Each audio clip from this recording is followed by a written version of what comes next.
नमस्कार दोस्तों, स्वागत है आपका हमारे इस YouTube चैनल पर। दोस्तों आज की वीडियो बहुत ही ज्यादा महत्वपूर्ण और इंपॉर्टेंट कह सकते हैं, क्योंकि हाल ही में जैसे जिस टाइम मैं वीडियो रिकॉर्ड कर रहा हूं, अभी 2 या 3 घंटे पहले गवर्नमेंट ने अनाउंस किया है कि जीएसटी को रीइन्फॉर्म कर दिया गया है। यानी कि जो जीएसटी की इन्होंने स्लैब निकाली है वो 22 सितंबर 2025 से लागू हो जाएंगी। दोस्तों यहां पर हमारे लिए ये इंपॉर्टेंट हो जाता है कि जीएसटी में क्या चेंज करे गए हैं, जीएसटी के चेंज की वजह से क्या चीजें सस्ती हुई हैं, क्या चीजें महंगी हुई हैं। तो आज हम ये सारी चीजें इस वीडियो में कवर करने वाले हैं। अगर दोस्तों आपको जानना है, सही जानकारी लेनी है, तो आप इस वीडियो के एंड तक बने रहें। तो चलिए दोस्तों फिर बिना किसी टाइम गवाए हुए वीडियो को स्टार्ट करते हैं। देखिए दोस्तों, जीएसटी में सबसे जो बड़ा चेंज किया गया है, पहले जीएसटी में 4 स्लैब हुआ करती थी, 5%, 12%, 18% और 28%।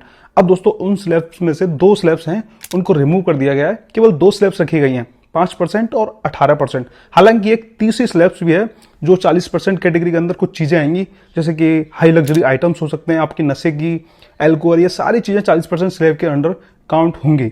अब दोस्तों यहां पर बात यह आती है कि 5% और 18% जीएसटी स्लैब के अंदर कौन सी चीजें आएंगी। यानी कि पहले कौन सी चीजें थी जिन पर 18% या फिर 28% बहुत भारी जीएसटी ली जाती थी, अब उनको कम कर दिया गया है। तो दोस्तों जानेंगे बारी बारी से। चलिए फिर हम जानते हैं। दोस्तों गवर्नमेंट ने जो डेली यूज में आने वाली चीजें हैं, जो मिडिल क्लास फैमिली ज्यादातर यूज करती है, वो सारी चीजों को सस्ता कर दिया है। यानी कि अब हेयर ऑयल, शैम्पू, साबुन, टूथपेस्ट, टूथब्रश, शेविंग क्रीम, इन सभी पर जो पहले टैक्स लगता था जीएसटी का, वो 18% था, उसको हटा के 5% के अंडर इनको ला दिया गया है।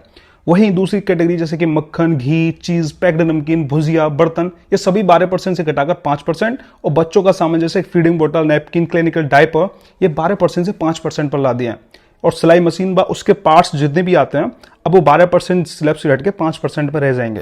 दोस्तों किसानों के लिए एक अच्छी राहत देखने को मिली है, क्योंकि यहां पर जैसे ट्रैक्टर और उनके पार्ट्स पहले 18% के अंदर आते थे, अब 5% के अंदर आएंगे। बायोप्लास्टिक्स, इस तरह की चीजें वो 5% के अंदर रह गई। पहले जुताई की, कटाई की और बुवाई की मशीनें 12% की जीएसटी के अंडर आती थी, अब केवल 5% में रह जाएंगे। दोस्तों स्वास्थ्य जो मेडिकल फील्ड है उसमें भी बहुत ही अच्छा इजाफा मिला है। अब जैसे कि आप इंश्योरेंस कराते हो, लाइफ इंश्योरेंस कराते हो, हेल्थ इंश्योरेंस कराते हो, उस पर अब टैक्स नहीं लगने वाला। Thermometer, medical oxygen, diagnostic kits, kilometre, चश्मा, कुछ भी खरीदोगे दोस्तों 12%, 18% जीएसटी लगती थी, अब केवल 5% ही रह जाएगी। दोस्तों जो भी गाड़ियां 1200 सीसी से नीचे आती हैं, चाहे वो पेट्रोल हो, सीएनजी हो, एलपीजी हो, उन सभी पर टैक्स 28% से घटा के 18% रख दिया। जो गाड़ी 1500 सीसी से नीचे आती है उन पर 28 से 18 रह गया। और दोस्तों 3 व्हीलर जो 350 से नीचे जितनी भी आती हैं, उन पर भी जो स्लैब है वो 18% के अंदर ही काउंट किया जाएगा। क्योंकि पहले ये जो कैटेगरी थी जिसमें ये 4 व्हीलर, 2 व्हीलर्स व्हीकल आते थे, वो 28% जीएसटी स्लैब के अंडर आते थे। दोस्तों स्टूडेंट के लिए भी एक बहुत ही अच्छा इन्होंने रोड मैप तैयार किया है। अब आप मैप खरीदते हो, चार्ट्स खरीदते हो, glow, pencil, sharpener, notebook, eraser, कुछ भी लो, जहां यहां मेंशन की गई है चीजें, वो सभी जीएसटी पूरी तरह से खत्म कर दिया गया है। यानी कि आपको अब जीएसटी देने की जरूरत नहीं होगी। दूसरा दोस्तों इलेक्ट्रॉनिक्स और जो घरेलू सामान है, जैसे कि एसी, टीवी, जो 32 इंची से ऊपर आती है, मॉनिटर्स, डिश वॉशर, इन पर जो जीएसटी लगती थी 28% लगती थी, अभी वो 18% हो गई है। इसका मतलब ये होगा कि अब आपकी चीजें और सस्ती हो जाएंगी इलेक्ट्रॉनिक्स वाली। और भी दोस्तों बहुत सारे बदलाव किए गए, जैसे मैनमेड फाइबर है, सीमेंट है, फर्टिलाइजर है, हैंडीक्राफ्ट्स, रिन्यूएबल एनर्जी डिवाइसेज हैं, अब सिर्फ दोस्तों 5% जीएसटी के दायरे में रह जाएंगे। जैसे कि पर्सनल सर्विस, ये सभी योगा, सैलून, ये सभी 5% जीएसटी ही इन पर एप्लीकेबल होगी। अब बात करते हैं क्या चीजें महंगी हुई हैं। देखिए super luxury item, since good और महंगी कारें, तंबाकू, कोल्ड ड्रिंक्स, कसिनो, ये सारी चीजें दोस्तों इन पर टैक्स बढ़ा दिया जाएगा।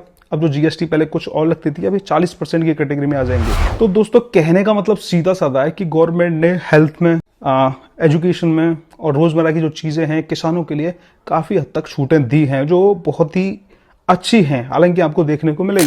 दोस्तों आपकी इस टैक्स स्लैब के ऊपर क्या राय है, बताइएगा जरूर। मिलते हैं ऐसी शानदार वीडियो के साथ, तब तक के लिए जय हिंद, वंदे मातरम।